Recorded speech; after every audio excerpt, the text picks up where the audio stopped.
నమస్కారం ETV news కి స్వాగతం. ఈనాటి ముఖ్యాంశాలు. P4 విధి విధానాలు ప్రకటించిన చంద్రబాబు సంపన్నుల సాయంతో పేదరిక నిర్మూలనే లక్ష్యమని వెల్లడి. తొలి విడత 20 లక్షల మందికి లబ్ధి. వేసవిలో తాగునీటి ఎద్దడి లేకుండా చూడాలన్న చంద్రబాబు వడగాల్పులపై సెల్ ఫోన్లకు సమాచారం పంపాలని అధికారులకు ఆదేశం.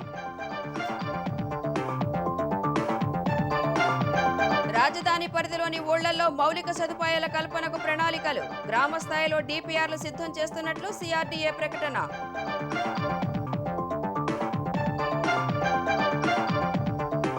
అధిష్టానం పెద్దలతో రేవంత్ భట్టి చర్చలు. కేబినెట్ విస్తరణ కోసమేనంటున్న టీపీసీసీ వర్గాలు. ముందుగానే బయటకు వెళ్లిపోయిన ఉత్తమ్. ఎస్ఎల్బీసీలో సహాయ చర్యలు వేగవంతం చేయాలన్న రేవంత్. డ్రిల్ అండ్ బ్లాస్ట్ విధానాన్ని పరిశీలించాలని అధికారులకు సూచన.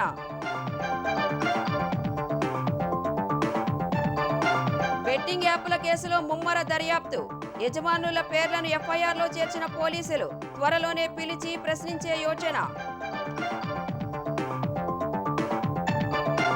విదేశీ సంస్థాగత మదుపర్ల కొనుగోళ్లతో దేశీయ స్టాక్ మార్కెట్లలో జోరు.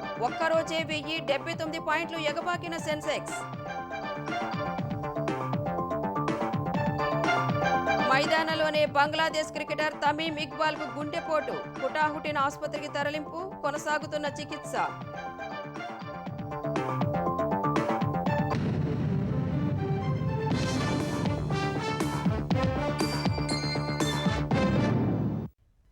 అత్యంత పేదరికంలో ఉన్న కుటుంబాలను సంపన్నుల సాయంతో ఆర్థికంగా పైకి తీసుకురావడమే P4 విధానం లక్ష్యమని ముఖ్యమంత్రి చంద్రబాబు స్పష్టం చేశారు.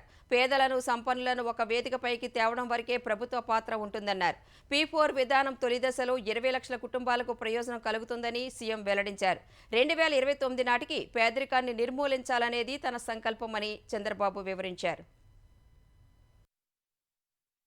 ఉగాది రోజున ప్రారంభించే జీరో పావర్టీ P4 విధానంపై సచివాలయంలో అధికారులతో ముఖ్యమంత్రి చంద్రబాబు సమీక్ష నిర్వహించారు. సంపన్న వర్గాలకు చెందిన వారు పేదలకు సాయం అందించేందుకు వీలుగా ప్రభుత్వం P4 విధానం ద్వారా ప్లాట్ఫామ్ నిర్మిస్తుందని తెలిపారు. సాయం అందించేందుకు ఎవరైనా ముందుకు రావచ్చని, ఎవరినీ ఒత్తిడి చేయొద్దని అధికారులకు సూచించారు. ఎన్ఆర్ఐలు కూడా P4లో భాగస్వాములు కావచ్చన్నారు. గతంలో చేపట్టిన జన్మభూమి తరహాలోనే P4 కార్యక్రమానికి కూడా ప్రజాదరణ వస్తుందనే నమ్మకం ఉందని సీఎం అన్నారు. P4 విధానంలో ప్రభుత్వ పాత్ర కేవలం ఇరు వర్గాలను ఒక వేదికపైకి తీసుకురావడం వరకేనని తెలిపారు. ప్రభుత్వం తరపున ఎవరికీ అదనపు సాయం ఉండదన్నారు. లబ్ధి పొందే వారిని బంగారు కుటుంబంగా, సాయం చేసే వారిని మార్గదర్శిగా పిలవాలని చంద్రబాబు సూచించారు. బంగారు కుటుంబాల ఎంపికలో ఎలాంటి పొరపాట్లు జరగడానికి వీల్లేదన్నారు. గ్రామ, వార్డు సభల ద్వారా తుది జాబితా రూపొందిస్తే వివాదరహితంగా ఉంటుందన్నారు. P4 కార్యక్రమానికి రాష్ట్ర ప్రభుత్వం ప్రస్తుతం అమలు చేస్తున్న సంక్షేమ పథకాలకు సంబంధం లేదన్నారు. ఈ విషయంలో ఎలాంటి అనుమానాలకు అధికారులు తావివ్వకూడదని సూచించారు. P4 ప్రారంభోత్సవ కార్యక్రమానికి ప్రతి గ్రామం నుంచి ఒకరైనా హాజరయ్యేలా ప్రతి నియోజకవర్గం నుంచి ఒక బస్సు ఏర్పాటు చేస్తున్నట్టు అధికారులు ముఖ్యమంత్రికి తెలిపారు. పేదరిక నిర్మూలన, జీవన ప్రమాణాలు పెంచడమే ప్రభుత్వ అంతిమ లక్ష్యమని చంద్రబాబు చెప్పారు. ఈ కార్యక్రమం ద్వారా మొదటి దశలో 20 లక్షల కుటుంబాలకు లబ్ధి కలగనుందని అన్నారు. జీరో పావర్టీ లక్ష్యం చేరే వరకు P4 కార్యక్రమం నిరంతరం కొనసాగుతుందని ముఖ్యమంత్రి వివరించారు. వేసవిలో ఎక్కడా తాగునీటి ఎద్దడి కనిపించకూడదని ముఖ్యమంత్రి చంద్రబాబు అధికారులను ఆదేశించారు. అధిక ఉష్ణోగ్రతల సమాచారాన్ని మొబైల్ అలర్ట్స్ ద్వారా ఎప్పటికప్పుడు ప్రజలకు తెలియజేయాలని సూచించారు. వేసవి ప్రణాళికపై విపత్తు నిర్వహణ, పంచాయతీరాజ్, మున్సిపల్, ఆరోగ్య శాఖల అధికారులతో సీఎం చంద్రబాబు సమీక్ష నిర్వహించారు. ముందు జాగ్రత్తలతో వడదెబ్బ మరణాలు నివారించాలని ఆయన సూచించారు.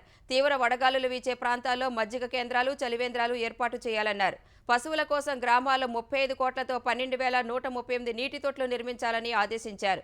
పాఠశాలల్లో వాటర్ బెల్ విధానం అమలు చేయాలన్న సీఎం తాగునీరు అందుబాటులో ఉంచాలని స్పష్టం చేశారు. అడవుల్లో అగ్ని ప్రమాదాలపై అప్రమత్తంగా ఉండాలని, డ్రోన్లతో నిరంతరం పర్యవేక్షించాలని చంద్రబాబు ఆదేశించారు.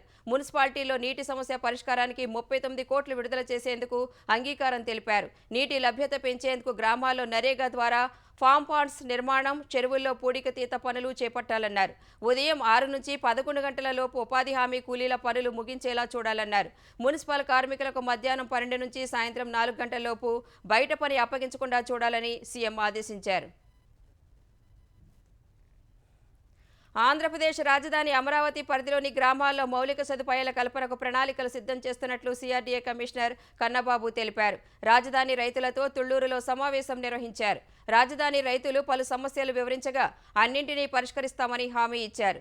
గ్రామ స్థాయిలో అభివృద్ధికి డీపీఆర్ను సిద్ధం చేస్తున్నట్లు కన్నబాబు చెప్పారు. ఈ సమావేశానికి హాజరైన ఎమ్మెల్యే తెనాలి శ్రావణ్ కుమార్ రాజధాని గ్రామాల ప్రజలతో చర్చించిన తర్వాతే డీపీఆర్ తయారు చేయాలని విజ్ఞప్తి చేశారు. 3 ఏళ్లలో మౌలిక వసతులు పూర్తి చేయాలని కోరారు. రాజధాని నిర్మాణంలో తమను భాగస్వాములను చేసి ఉపాధి కల్పించాలని రైతులు విజ్ఞప్తి చేశారు. కాంట్రాక్టర్ల నుంచి వసూలు చేసే లేబర్ సెస్ మొత్తాన్ని ఆ ప్రాంతంలోని కార్మికుల సంక్షేమానికి కేటాయించాలని కోరారు. ఎక్కడెక్కడైతే ఏ కాంట్రాక్టర్స్ అయితే ఇప్పుడు ఉన్నటువంటి స్కిల్ డెవలప్మెంట్ లో ఉన్నారో వాళ్ళు రాజధానిలో ఉన్నటువంటి వాళ్ళకి ప్రాధాన్యత ఇవ్వండి. అదేవిధంగా పనుల్లో కూడా మా వంతు అంటే బయట వాళ్ళతో ఈ పనులు చేపించే బదులు మాతో ఏమైనా చేపించడానికి అవకాశం ఉందా మీరు దృష్టిలో పెట్టుకోండి. రాజధాని పరిధిలో ఉన్నటువంటి ఎన్నైతే గ్రామాలు ఉన్నాయో 24 గ్రామ పంచాయత్స్, ఆ గ్రామ పంచాయత్స్ లో మౌలిక సదుపాయాలు పరిస్థితి ఎట్లా ఉంది, అది పూర్తి స్థాయిలో సాచురేషన్ బేసిస్ మీద ఆ యొక్క సర్వీస్ ఇవ్వాలి అంటే కనుక ఆ సెక్టార్ లో ఇంకా ఏ కొరత ఎంత కొరత ఉంది, ఆ కొరతని ఏ రకంగా అధిగమించాలి, దానికి అయ్యే డబ్బు ఏంటి అనేటువంటిది కూడా క్షుణ్ణంగా ఐడెంటిఫై చేయడం జరిగింది. ఎంత గ్యాప్ ఉంది అనేటువంటి చాలా మైక్రో డీటెయిలింగ్ ఎక్సర్సైజ్ చేయడం జరిగింది. గన్నవరం విమానాశ్రయం అభివృద్ధికి భూములు ఇచ్చిన రైతులకు రాజధాని అమరావతిలో ప్లాట్లను కేటాయించారు. విజయవాడ సిఆర్డీఏ కార్యాలయంలో రైతుల సమక్షంలోనే ఆన్లైన్ ర్యాండమ్ సిస్టమ్ ద్వారా ఈ లాటరీ నిర్వహించారు. 99 మంది రైతులకు అమరావతి ప్రాంత గ్రామాల్లో 227 రెసిడెన్షియల్ ప్లాట్లు, కమర్షియల్ ప్లాట్లను కేటాయించారు. రైతులకు భౌగోళికంగా ప్లాట్లు ఎక్కడ ఇచ్చారో చెప్పేందుకు ప్రత్యేకంగా జీఐఎస్ సిబ్బందిని, గ్రామ సర్వేయర్లను నియమించారు. రిటర్నబుల్ ప్లాట్లు పొందిన రైతుల కోసం అమరావతిలో 9 రిజిస్ట్రేషన్ కేంద్రాలను ప్రభుత్వం ఏర్పాటు చేసింది. వైసీపీ హయాంలో ప్లాట్లు ఇవ్వాలని అధికారులను అడిగినా ఫలితం లేదని రైతులు చెప్పారు. కూటమి ప్రభుత్వం అధికారంలోకి వచ్చింది కాబట్టే తమకు న్యాయం జరిగిందని అన్నారు. ముఖ్యమంత్రి చంద్రబాబుకు ధన్యవాదాలు చెప్పారు. తెలంగాణలో మంత్రివర్గ విస్తరణ ఉగాది నాటికి పూర్తయ్యే అవకాశం ఉందని తెలుస్తోంది. కాంగ్రెస్ అధిష్టానం తక్షణమే ఢిల్లీకి రావాలని పిలవడంతో CM Revanth Reddy, deputy CM Bhatti Vikramarka, నీటిపారుదల శాఖ మంత్రి ఉత్తమ్ కుమార్ రెడ్డి, పీసీసీ అధ్యక్షుడు మహేష్ కుమార్ గౌడ్ హస్తినకు వెళ్లారు. వెంటనే పార్టీ ప్రధాన కార్యాలయమైన ఇందిరాభవన్లో ఏఐసీసీ అధ్యక్షుడు మల్లికార్జున ఖర్గే సహా రాహుల్ గాంధీ, కేసీ వేణుగోపాల్, తెలంగాణ ఇన్ఛార్జ్ మీనాక్షి నటరాజన్లతో భేటీ అయ్యారు. గంటన్నర పాటు చర్చలు జరిపారు. సమావేశం ముగియడానికి కొద్దిగా ముందే మంత్రి ఉత్తమ్ కుమార్ రెడ్డి బయటకు వెళ్లిపోయారు. ఈ భేటీలో కేబినెట్ విస్తరణపై చర్చించినట్టు పార్టీ వర్గాలు చెప్పాయి. పార్టీ వర్గాల ప్రకారం అధిష్టానం ఇచ్చిన హామీ మేరకు కోమటిరెడ్డి రాజగోపాల్ రెడ్డి, వివేక్లను కేబినెట్లోకి తీసుకుంటారని తెలిసింది. ప్రస్తుతం కేబినెట్లో ప్రాతినిధ్యం లేని జిల్లాలకు చెందిన వారిని మంత్రివర్గంలోకి తీసుకునే అవకాశం ఉండగా నిజామాబాద్ జిల్లా బోధన్ నియోజకవర్గం నుంచి సుదర్శన్ రెడ్డి, రంగారెడ్డి జిల్లా ఇబ్రహీంపట్నం ఎమ్మెల్యే మల్రెడ్డి రంగారెడ్డి గట్టి ప్రయత్నాలు చేస్తున్నారు. మక్తల్ ఎమ్మెల్యే శ్రీహరి ముదిరాజ్కు చోటు దక్కడం ఖాయంగానే కనిపిస్తోంది. మైనారిటీ కోటాలో ఒకరికి ఇవ్వాలనుకుంటే ఎవరికి ఇస్తారనే అంశంపై ఉత్కంఠ నెలకొంది. ఇదే సమయంలో ఇటీవలే మండలికి ఎన్నికైన విజయశాంతి పేరు వినిపిస్తోంది. ఎస్ఎల్బీసీలో సహాయ చర్యలు వేగవంతం చేయాలని ముఖ్యమంత్రి రేవంత్ రెడ్డి ఆదేశించారు. అందులో చిక్కుకుని చనిపోయిన వారి మృతదేహాలను వీలైనంత త్వరగా బయటకు తీసేలా చూడాలని సూచించారు. ఎస్ఎల్బీసీ వద్ద సహాయ చర్యలపై ముఖ్యమంత్రి రేవంత్ రెడ్డి అధికారులతో సమీక్షించారు. ఈ సమీక్షలో ఇప్పటి వరకు జరిగిన సహాయక చర్యల పురోగతిని అధికారులు సీఎంకు వివరించారు. సహాయ చర్యల కొనసాగింపునకు కేంద్రం నుంచి అవసరమైన అనుమతులు తీసుకోవాలన్న సీఎం తాత్కాలిక చర్యలతో పాటే శాశ్వత చర్యలపై దృష్టి పెట్టాలన్నారు. తగిన జాగ్రత్తలు తీసుకుంటూ ముందుకు వెళ్లాలన్న ఆయన ఎన్జీఆర్ఐ, జీఎస్ఐ సంస్థలతో అధ్యయనం చేయించాలని ఆదేశించారు. సహాయ చర్యల కోసం డ్రిల్ అండ్ బ్లాస్ట్ విధానాన్ని ఉపయోగించే అంశాన్ని పరిశీలించాలని సూచించారు.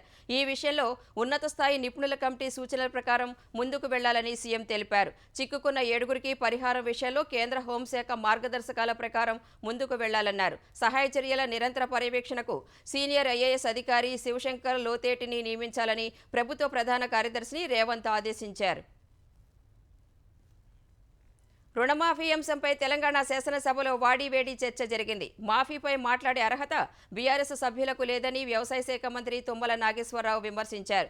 కేసీఆర్ సర్కార్ రుణమాఫీ ప్రక్రియ అరకొరగా ప్రారంభించగా సగం మందికి రాకపోగా ఆ భారాన్ని తమ ప్రభుత్వమే భరించిందని స్పష్టం చేశారు.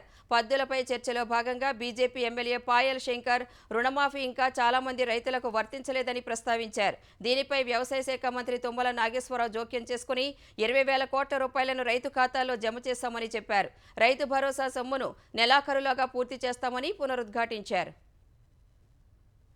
గతంలో అరాకొరా చేసినటువంటి రుణమాఫీ కేవలం 11,000 కోట్లు 10 సంవత్సరాల్లో చేశారు అధ్యక్ష. మొదటి 4 సంవత్సరాల్లో 4 విడతలుగా రుణమాఫీ జరిగింది. అది వడ్డీకి సరిపోయిందని రైతుల ఘోష.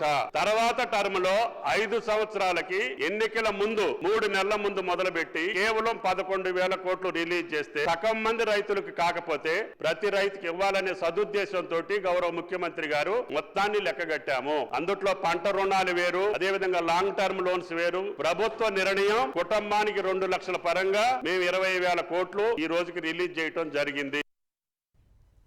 తెలంగాణలో ఎల్ఆర్ఎస్కి ఆశించిన స్పందన ఉందని, ఇప్పటికైతే గడువు పొడిగించాలని ఆలోచన లేదని తెలంగాణ రెవెన్యూ శాఖ మంత్రి పొంగులేటి శ్రీనివాసరెడ్డి అన్నారు. ఎల్ఆర్ఎస్ డబ్బు చెల్లించిన ప్రతి ఒక్కరికి తగిన పరిశీలన తర్వాత ప్రొసీడింగ్స్ ఇస్తామన్నారు. గతంలో లేఅవుట్లో 10% రిజిస్టర్ అయి మిగిలిన 90% ఫ్లాట్స్కు కూడా ఇప్పుడు ఎల్ఆర్ఎస్ చేసుకోవచ్చని పొంగులేటి తెలిపారు. భూభారతి అమల్లోకి తెచ్చిన తర్వాత రిజిస్ట్రేషన్ల ఛార్జీలు పెరుగుతాయన్న మంత్రి ప్రస్తుత అవకాశాన్ని అంతా వినియోగించుకోవాలని సూచించారు. రెవెన్యూ సర్వే ఇబ్బందులను దృష్టిలో ఉంచుకొని దాదాపు 1000 మంది సర్వేయర్లను నియమిస్తామన్న మంత్రి స్లాట్ విధానాన్ని అందుబాటులోకి తీసుకొచ్చి ఆధార్తో అనుసంధానం చేస్తామన్నారు. గతంలో ఆన్లైన్లో నమోదు చేసుకున్న 12 లక్షల సాదా బైనామాలు మాత్రమే భూభారతి వచ్చిన తర్వాత పరిష్కరిస్తామని, కొత్తగా సాదా బైనామాలు చెల్లవన్నారు.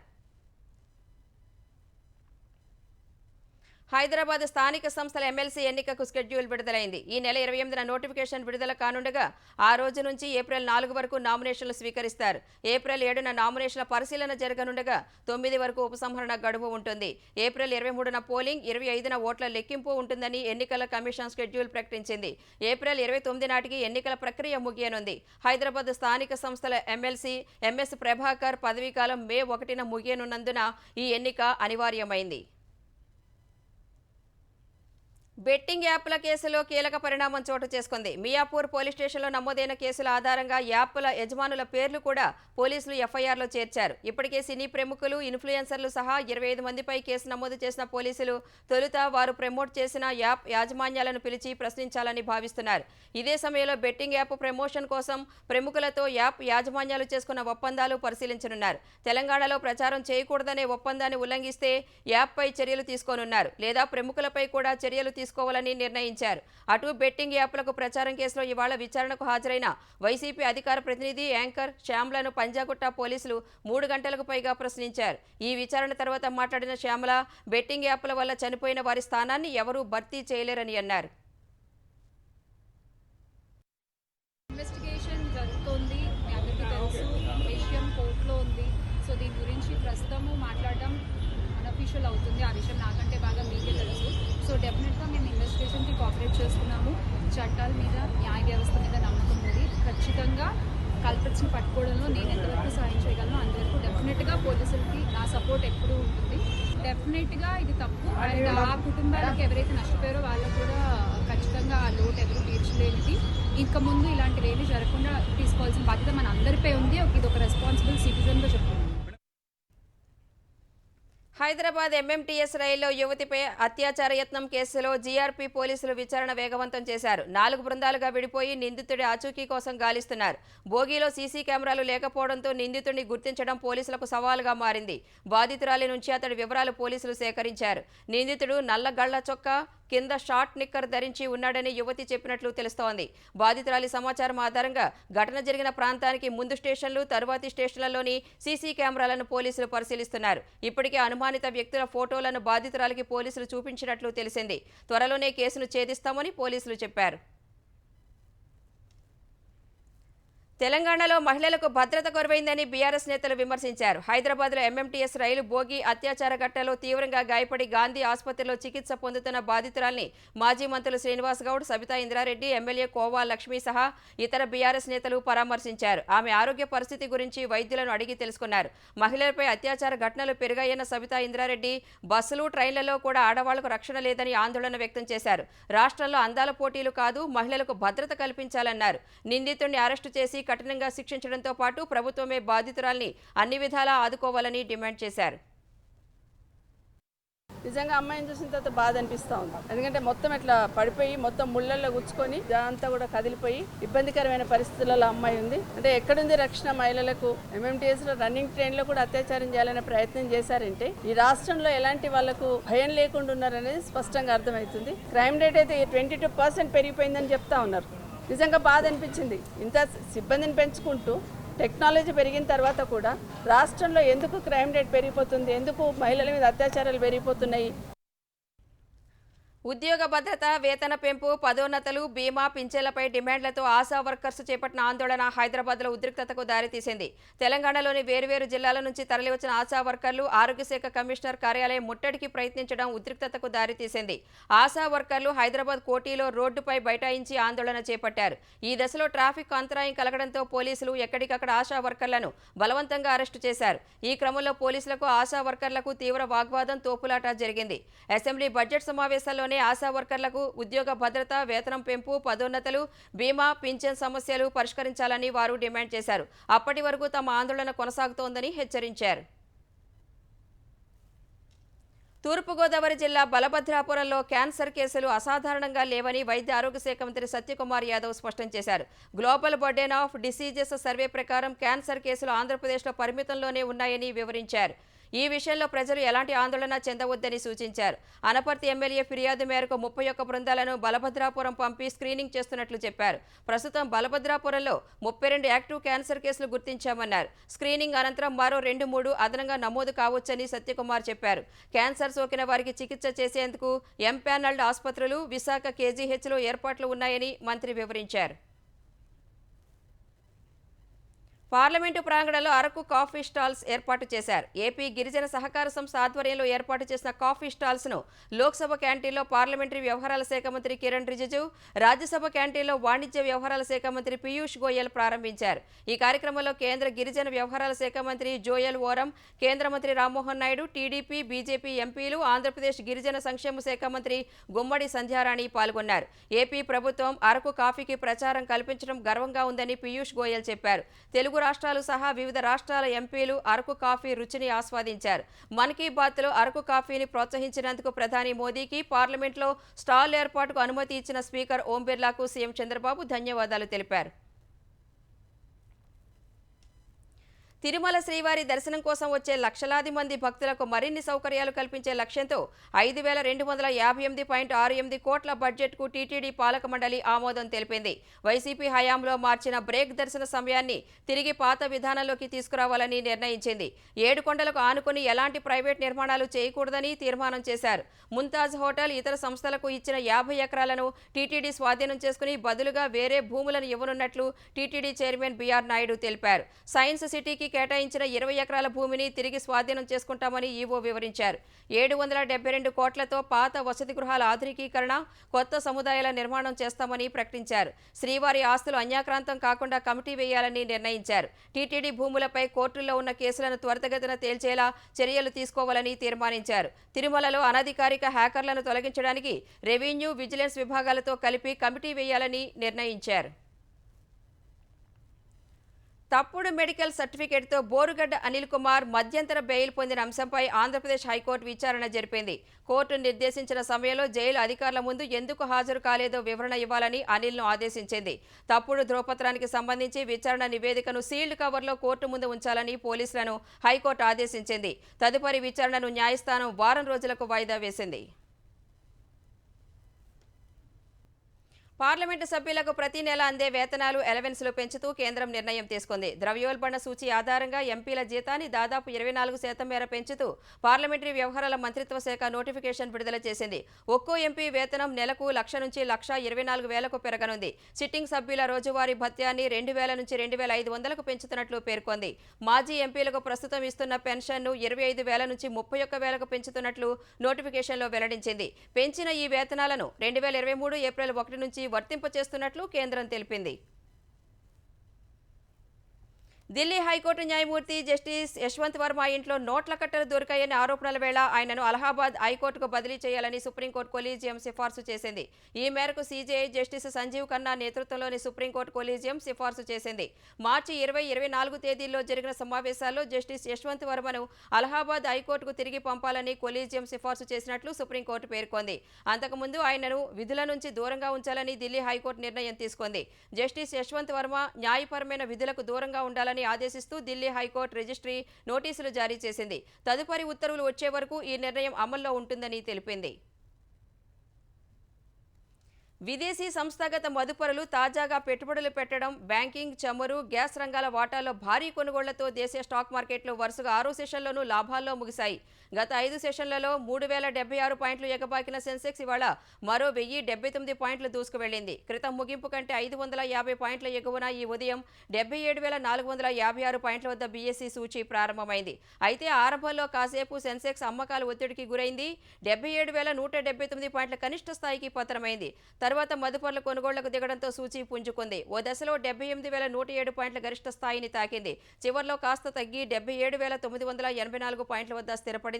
జాతీయ స్టాక్ ఎక్స్చేంజీ సూచీ నిఫ్టీ 308 పాయింట్లు పెరిగి 23,658 వద్ద ముగిసింది.